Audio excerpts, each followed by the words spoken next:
ಶಿಲ್ಪಿಯವರ ಬರೆದ ಭಾರತೀಯ ಗೆಲುವು ಎಂಬ ನಾಟಕ ಓದುತ್ತಿದ್ದೆ. ತುಂಬಾ ಲೇಟ್ ಆಯ್ತು.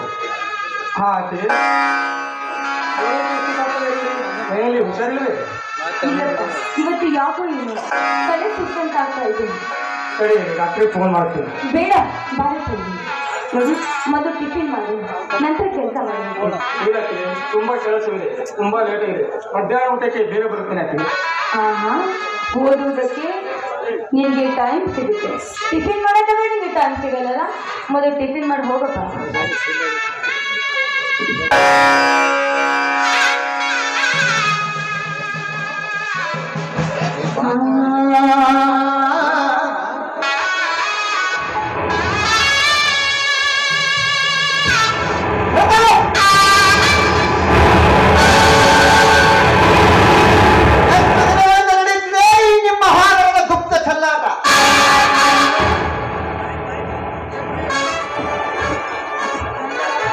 ಅಭಿಷೇಕ್, ಏನ್ ಮಾತನಾಡ್ತಿರ್ವಿ? ಯಾಕಪ್ಪ, ನಾನು ಈ ಸಮಯದಲ್ಲಿ ಇಲ್ಲಿಗೆ ಬರಬೇಕಾಗಿತ್ತೆ. ನಾನು ಈ ಸಮಯದಲ್ಲಿ ಇಲ್ಲಿಗೆ ಬರೆದಿದ್ದರೆ ನಿಮ್ಮಿಬ್ಬರ ಉದಯ ಬಿಚ್ಚಿ ಮನವನ್ನಂತೆ ಹಾಡಿ ಕುಳಿತಿದ್ದಲ್ಲವೇ? ನೀನು ಅಂದುಕೊಂಡ ಹಾಗೆ ಏನು ನಡೆದಿಲ್ಲ ಈ ಮನೆಯಲ್ಲಿ. ಈ ಮನೆಯಲ್ಲಿ ಏನು ನಡೆಯುತ್ತಿದೆ ಎಂಬುದು ನನಗೆ ಚೆನ್ನಾಗಿ ಗೊತ್ತು. ಈ ಶಾಂತ ಅಂದರೆ ನನ್ನ ಅತ್ತಿಗೆ, ಅಂದರೆ ನಿನ್ನ ಮಾಜಿ ಲವರ್ ಅಲ್ಲವೇ? ಯಾಕಪ್ಪ, ಅದು ನನಗೆ ಚೆನ್ನಾಗಿ ಗೊತ್ತು. ನೀನು ಇವಳನ್ನು ಪ್ರೀತಿಸುತ್ತಿದ್ದೆ ನಿಜ. ನೀನು ಇವಳನ್ನು ಪ್ರೀತಿಸುತ್ತಿದ್ದ ಮೇಲೆ ನೀನೇ ಇವಳನ್ನು ಮದುವೆ ಆಗಬೇಕಾಗಿತ್ತು. ನಿನಗೆ ಅನ್ನ ಹಾಕಿ ಸಾಕಿ ಸಲುವಿದ ಹಾಗೆ ಅವಳಿಗೂ ಕೂಡ ಸಾಕುತ್ತಿದ್ದೆವು. ಯಾಕಪ್ಪ, ಮನಸ್ಸಿಗೆ ತುಂಬಾ ನೋವಾಗುತ್ತಿದೆಯಾ? ಅನ್ನ ಹಾಕಿ ಹಂಗಿಸುತ್ತಾರೆ ಅಂತ ಅನ್ನಿಸುತ್ತಿದೆಯಾ? ನೀನು ಮಾಡಿದ ಈ ಕನಕಾರಕ್ಕೆ ನಿನಗೆ ಹಂಗಿಸುವುದಷ್ಟೇ ಅಲ್ಲ, ನಿನ್ನನ್ನು ತುಂಬಿ ತುಂಬಿ ಕಟ್ಟಬೇಕನ್ನಿಸುತ್ತದೆ. ಈಗ ಮಾತನಾಡುವುದಕ್ಕಿಂತ ಪುಣ್ಯ ಬರ್ತದೆ. ಇಷ್ಟು ದಿನ ಅನ್ನ ಹಾಕಿ ಸಾಕಿ ಸರಿಯುವ ನೀವು ನನ್ನನ್ನು ತುಂಡು ತುಂಡಾಗಿ ಕತ್ತರಿಸಿ ಹಾಕಿದರೂ ತಪ್ಪಿಲ್ಲ. ಒಂದು ನಿಜ ಮಾತು ಹೇಳ್ತೇನೆ, ಕೇಳು. ನಾನು ಶಾಂತನನ್ನು ಪ್ರೀತಿಸುತ್ತಿದ್ದೆ ನಿಜ, ಆದರೆ ಅವರಿಗೂ ನನಗೂ ಯಾವುದೇ ರೀತಿ ದೇಹ ಸಂಬಂಧಗಳಿರಲಿಲ್ಲ. ಇವರನ್ನು ಮದುವೆ ಆಗಬೇಕೆಂದು ತುಂಬಾ ಆಸೆ ಪಟ್ಟಿದ್ದೆ. ಆದರೆ ಅಣ್ಣ ಮದುವೆ ಆದರೆ ಶಾಂತನನ್ನು ಇಲ್ಲದಿದ್ದರ ಜನ್ಮ ಪ್ರಪಂಚ. ಅಣ್ಣನ ಸಂತೋಷವೇ ನನ್ನ ಸಂತೋಷವೆಂದು ತಿಳಿದು ನಾನು ಶಾಂತನನ್ನು ತ್ಯಾಗ ಮಾಡಿದೆ. ಈಗ ಶಾಂತನವು ನನಗೆ ಅತ್ತಿಗೆ ಸಮಾವೇಶ, ಕತ್ತಿಗೆ ಅತ್ತಿಗೆ ಅತ್ತಿಗೆ ಅಂತ ತಿಳಿದಿದ್ದರೆ ನೀ ಈ ರೀತಿ ಯಾರಿಲ್ಲದ ಸಮಯದಲ್ಲಿ ಚಕ್ಕಂದ ಆಡುತ್ತಿರಲಿಲ್ಲ. ನೀನು ತಿಳಿದುಕೊಂಡ ಹಾಗೆ ನಾನು ಅಂತ ದ್ರೋಹ ಮಾಡಿಲ್ಲ. ಅತ್ತಿಗೆ ಅವಳನ್ನು ಎತ್ತಿ ಮಂಚ ಮೇಲೆ ಹಾಕುತ್ತಿದ್ದೆ, ಅಷ್ಟೇ ಅಭಿಷೇಕ್, ಅಷ್ಟೇ.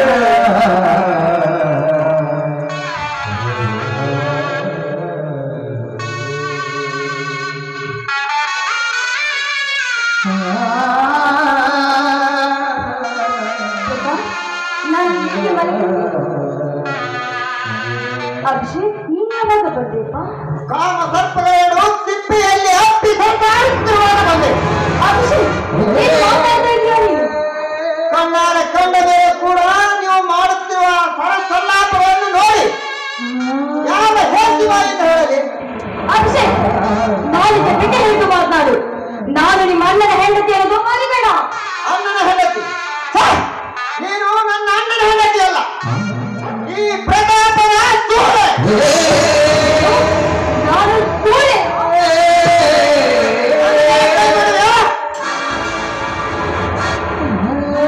ಅವಳ ಮೇಲೆ ಕೈ ಬರೆಯ ಉಲ್ಲೇಖಿ.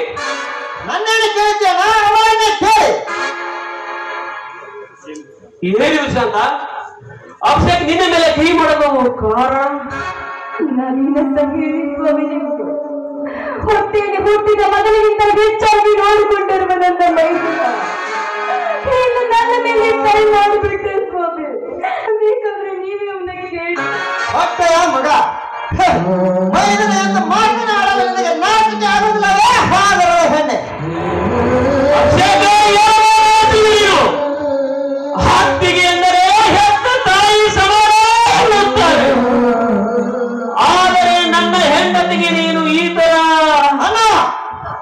ಹೆಂಡತಿ ಅಣ್ಣಗಳನ್ನ ಇವರನ್ನು ಯಾಕೆ ಗಂಡನಿಲ್ಲದ ಸಮಯದಲ್ಲಿ ಮಿಂಡನ ಜೊತೆ ಸರಸಾಡುವ ಕೊಂಡ ಗಂಡ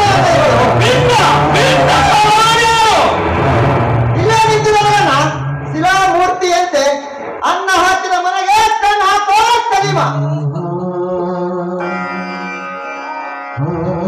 ಪ್ರತಾಪ್ ಏನು ಅಂಶ ಕೇಳಿದ್ರು ನಿಜವೇ ನಾನು ಏನು ಹೇಳಬೇಕೆಂದು ನನಗೆ ತೋರ್ತಾ ಇಲ್ಲ ಅಣ್ಣ. ಅಭಿಷೇಕ ಆಡುತ್ತಿರುವ ಮಾತುಗಳನ್ನು ಕೇಳಿದರೆ ಆಕಾಶದ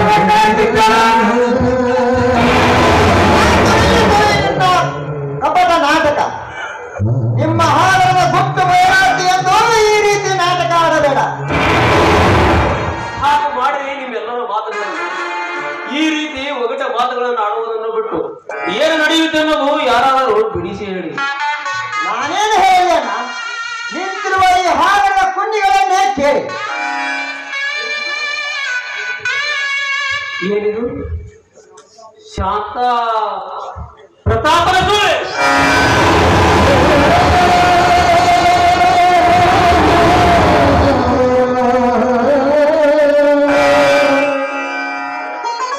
ಪ್ರತಾಪ ನಾನು ಏನು ಅನ್ಯಾಯ ಮಾಡಿದ್ದೆ ನೀನು ನನಗೆ ಈ ರೀತಿ ದ್ರೋಹ ಮಾಡಿ ನನ್ನ ತಂದೆ ನಿನ್ನನ್ನು ತಂದು ಸಾಕಿದ ತಪ್ಪಿಗಾಗಿ ನಿನ್ನನ್ನು ನನ್ನ ತಮ್ಮನಿಗಿಂತ ಹೆಚ್ಚಾಗಿ ಪ್ರೀತಿಸಿದ್ದೆ. ನೀನು ನನ್ನ ಹೆಂಡತಿಯನ್ನೇ ವಹಿಸಿಬಿಟ್ಟೆಯಾ?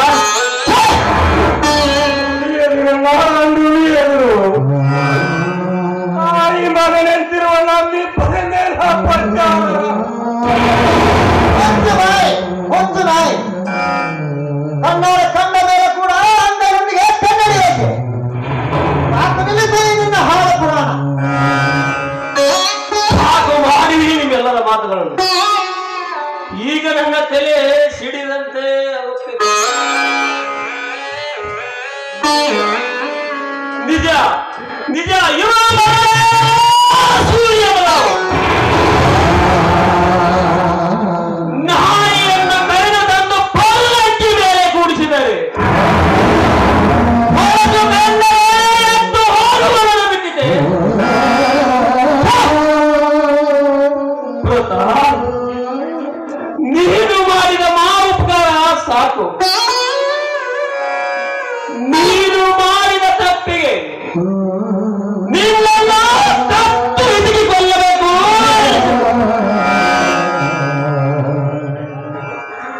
ಆದರೆ ನನ್ನ ತಂದೆ ತಂದು ನಿನ್ನನ್ನು ಜೋಪಾನ ಮಾಡಿದ ಕಾರಣಕ್ಕಾಗಿ ನಿನ್ನನ್ನು ಹಾಗೆ ಬಿಡುತ್ತೇನೆ. ನಿನ್ನನ್ನು ಬರಲೇ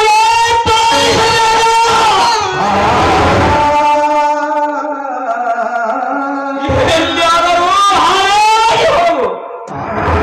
ಹೋಗುವುದಿಲ್ಲ.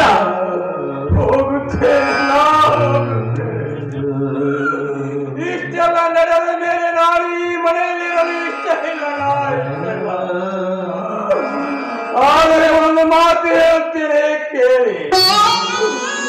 ನೀವು ತಿಳಿದುಕೊಂಡ ಹಾಗೆ ನಾವೀ ಪರ್ವೆ ವಿಚಾರಿಗಳಲ್ಲ. ಸತ್ಯ ಸತ್ಯ ಸತ್ಯ ಎಂಬುದು ಯಾವಾಗ ನಿಮಗೆ ತಿಳಿಯೋದು ಅವತ್ತೇ ನಾನು ನಿಮಗೆ ಮುಖ ತೋರಿಸುತ್ತೇನೆ. ಬರುತ್ತೇನೆ ನಾ ಬರುತ್ತೇನೆ. ನಗರ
ನಾನು ಕಟ್ಟಿದ ಮಾಂಗಲ್ಯ ನನಗೆ ಕಿತ್ತಿಕೊಟ್ಟು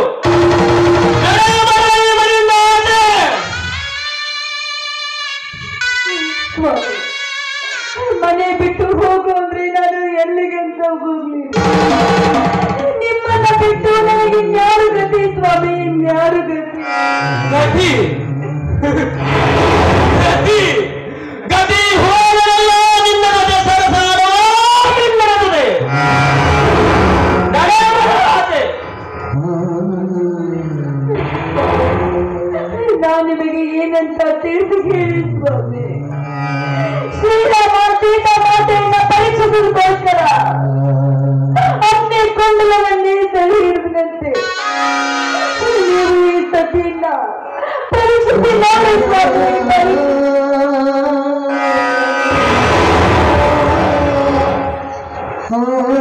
ಸೀತೆ, ನೀನು ಈ ಕಲಿಯುಗದ ಸೀತೆ, ಅವನು ಈ ಕಲಿಯುಗದ ಶ್ರೀರಾಮ. ಸಾಕು ನಿಲ್ಲಿಸು ಈ ನಿನ್ನ ಹಾಳ ಪುರಾಣ. ಮೊದಲು ಇವನು ನಮ್ಮ ಮನೆಯಿಂದ ಹೊರಗೆ ಹಾಕು. ಇವಳು ನಮ್ಮ ಮನೆಯಲ್ಲಿದ್ದರೆ ನಮ್ಮ ಮನೆತನದ ಮಾನ ಮರ್ಯಾದೆ ಹೋಗುತ್ತದೆ. ಹಾಗೆ ನಮ್ಮ ಮನೆತನಕ್ಕೆ ಹಾರದ ಕಳಸ ಕೊಡುತ್ತದೆ. ಮೊದಲು ಇವಳನ್ನು ನಮ್ಮ ಮನೆಯಿಂದ ಹೊರಗೆ ಹಾಕು.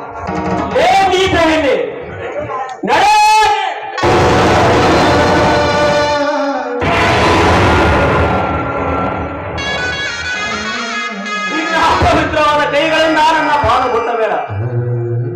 ನಾನು ಕಟ್ಟಿದ ಮಾಂಗಲ್ಯ ನನಗೆ ಕಿತ್ತಿಕೊಟ್ಟು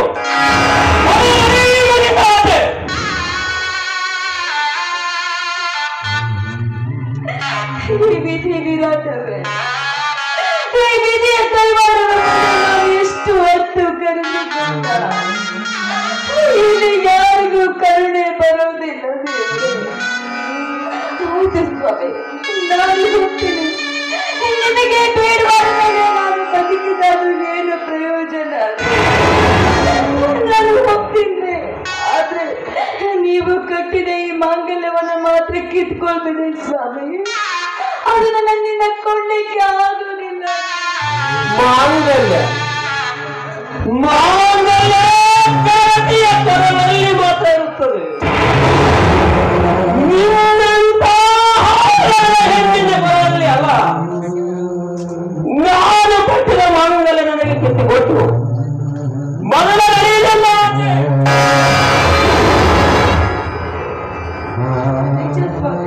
ನಿಜ, ನಾನು ಹಾಕದ ಗಂಡಾಗಿದೆ ನಿಜವಾದ್ರೆ ನೀವೇ ನಿಮ್ಮ ಕೈಯಲ್ಲಿ ಮಾಂಗಲ್ಯವನ್ನ ಕಿತ್ಕೊಂಡು ಬಿಡಿ ಸ್ವಾಮಿ, ಕಿತ್ಕೊಂಡು ಬಿಡಿ.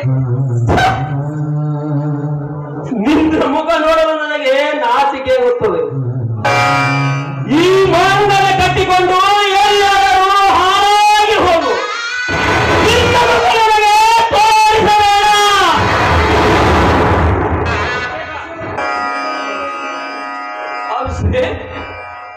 ಅಭಿಷೇಕ ಮೊದಲೇ ಕತ್ತು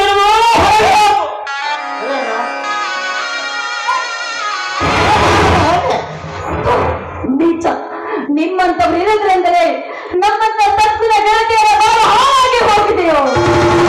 ನೀವು ಯಾಕೆ ನನ್ನ ಮನೆ ಬಿಟ್ಟು ಹೊರ ಹೋಗ್ತೀಯೋ? ನಾನೇ ಹೋಗ್ತೀನಿ. ಮೊದಲು ಇಲ್ಲಿಂದ ಆಚೆ.